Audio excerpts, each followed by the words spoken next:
정선 기행.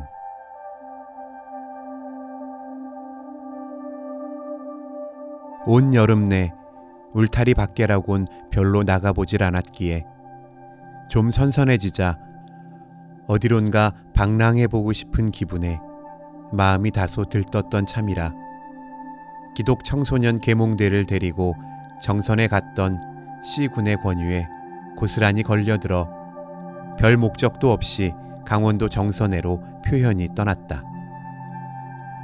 팔도 산은 강원도에 모이고 강원도 산은 정선에 모였다는 말 맞다나 영월 탄광을 지나 미탄 저쪽에서부터의 산과 계곡이란 상상만으로는 조형하기 어려운 고장이었다.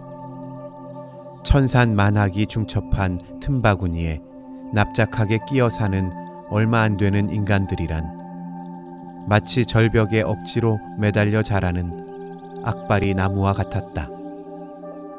그래도 간 데마다 인간은 있었다. 가는 길 자체가 하나의 탐승이어서 버스길은 도리모처럼 산 옆대기를 돌기만 하는 것 같았다. 어지간히 갔거니 하고 창으로 내다보면 아까 온 길이 바로 발 아래 하얗게 감돌고 있다. 700~800m 깎아 세운 산들을 수없이 넘는 것 같았다. 겨우 버스 한 대 지나갈 정도의 길이 억지로 절벽에 붙어 돌아가는 판이라 창가에 앉은 덕택으로 저 깊은데 파란 물이 꽉 차 흐르는 계곡을 내려다보는 특권을 즐길 수 있었다. 버스값 내고 비행기 탄 셈이었다. 천길 절벽 밑에 가득 차 흐르는 새파란 강에 푸른 산맥마저 물들어 푸르다 못해 거물지경인 푸름의 나라가 삭막한 도시인의 눈을 배불려준다. 정선은 산과 강으로 네모지게 둘러싼 병풍 속에 앉은 알뜰하고 고요한 읍이었다. 그러나 그 산색시 같은 고읍도 소위 현대화한 억지 문명의 침략에서 제외될 수는 없었다.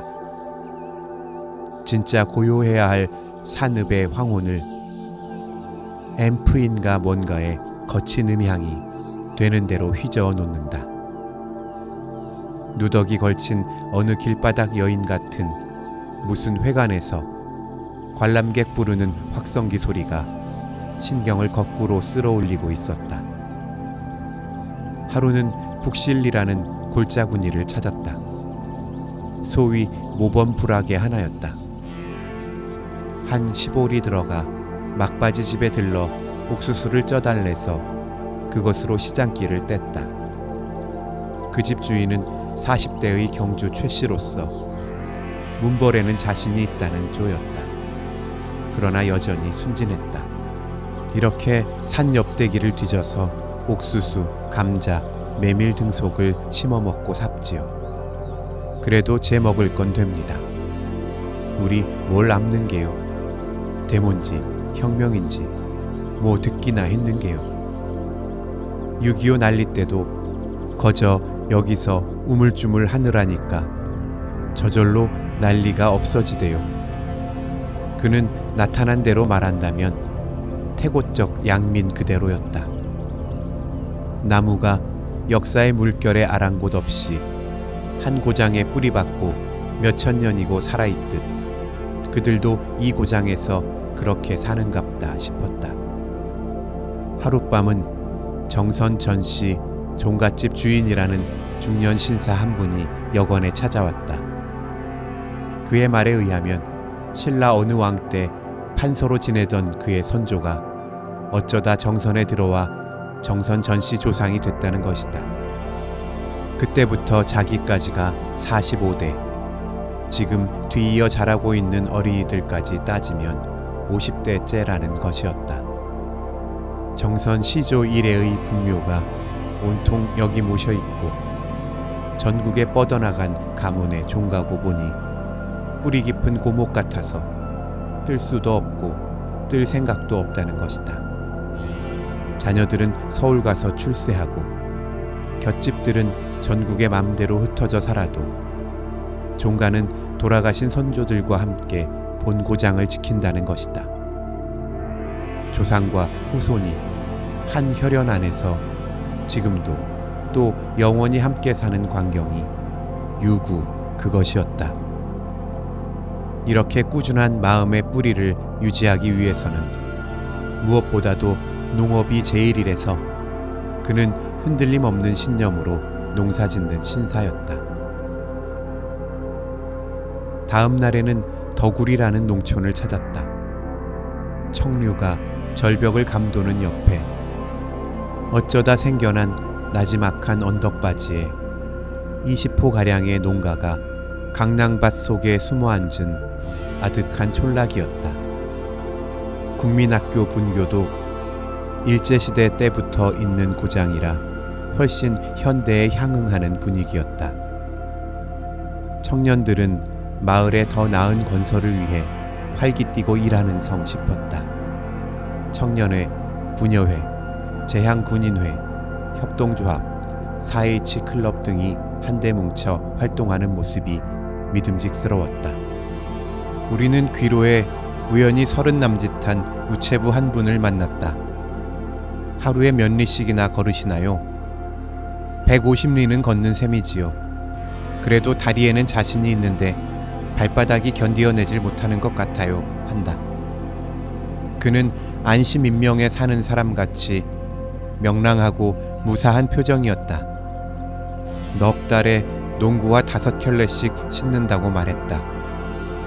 어떤 때에는 산골 막바지집에 편지 한 장 전하려고 강을 36번 건넜다는 것이었다.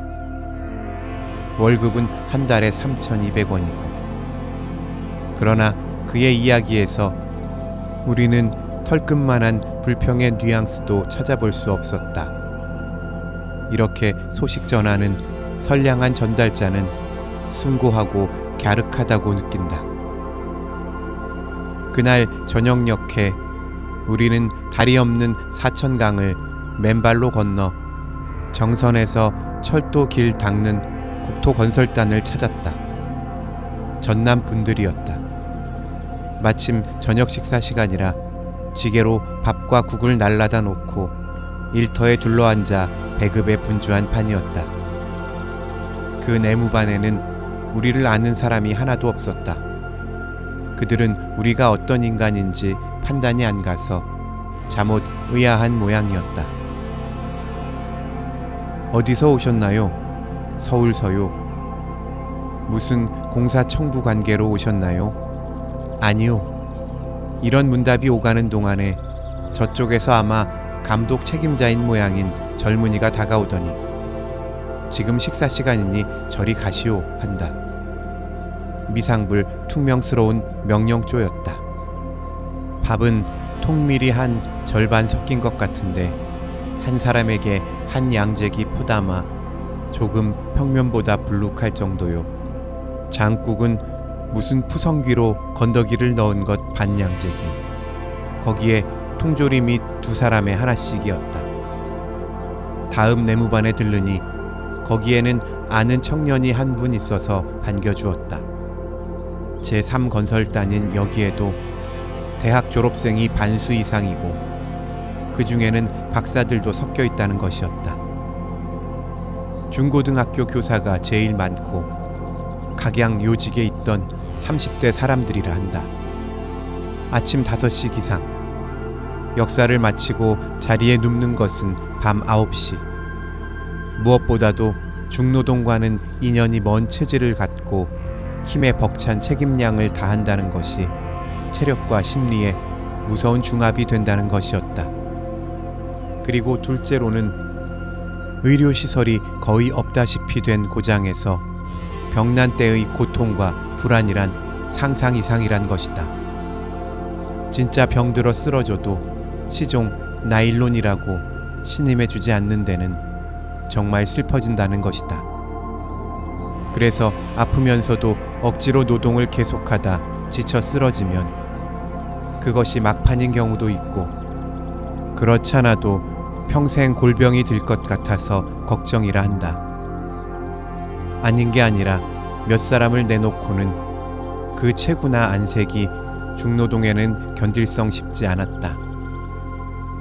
이것이 국가로서의 인물, 경제상, 그리고 재정, 건설 능률, 직업 관계 등의 가장 유익한 시책이라고 단정할 수 있을는지 재검토되어야 할 과제가 아닌가 싶었다. 우리는 찻간에서 영주 제5건설단 대원 한 사람을 만났다. 그날 새벽에 3대 독자인 동료 단원 한 사람이 급사했기 때문에 그 집에 알리러 간다는 것이었다. 억지로 흙짐을 지다가 늑막염에 걸린 친구들이 많다고 한다. 하여튼 인간 이해가 되먹지 않은 풋내기 말단 지휘자를 만난 단원들은 불행이라는 것이었다. 개중에서도 성숙한 지휘자를 가진 단에서는 같은 일을 하면서도 감격과 의미를 지속할 수 있다는 것이다. 대체로 이제는 체력으로나 심리로나 상당히 막바지에 접근한 느낌이었다. 국가의 법적, 도덕적 공의를 세운다는 의미에서 당연한 조치였다 할지라도 공식과 실정과는 언제나 서로 안고 돌아야 한다는 것이 사실일진데 재고는 있을 법한 것으로 믿는다. 이번 여름 방학에 정선고을 열한촌락에 파고들어 봉사한 기독 청소년 계몽대 300명에 대한 그 고장 사람들의 반향은 좋은 편이었다. 늦장마철이라 곧잘 비 내리는 것이 제격이었는데도 아침부터 저녁까지 줄곧 비를 맞으면서 물을 나르고 길 닦고 담 쌓고 흙 파고 했다는 것이 퍽 인상적이었던 것 같다. 우리 촌사람들도 비 오는 날에는 집안에서 쉬는 법인데 글쎄 그 학생들은 비가 와도 그냥 일하잖아요 하고 간데마다 이야깃거리였다. 학교라야 아이들이 갖고 놀 공 한 개 없고 교과서 가진 아이가 절반도 못 된다는데 이 기독 학생들이 제 주머니를 털어서 공을 사다 주고 책 주고 그림 동화 해주고 노래 가르치고 했다니까 이것만으로 화제에 오를 법하다고 봤다. 산의 산, 그 협곡이 강을 안고 맴도는 하늘 아래 첫 동리의 태고적 영역을 떠나 다시 웅성대는 세상 바닥에 내려오고 보니 구름 속 어느 신선계에 다녀온 느낌이다. 그 산과 강을 주름잡은 실오라기 흰 길이 지금도 마음의 화폭을 간지럽히고 있다.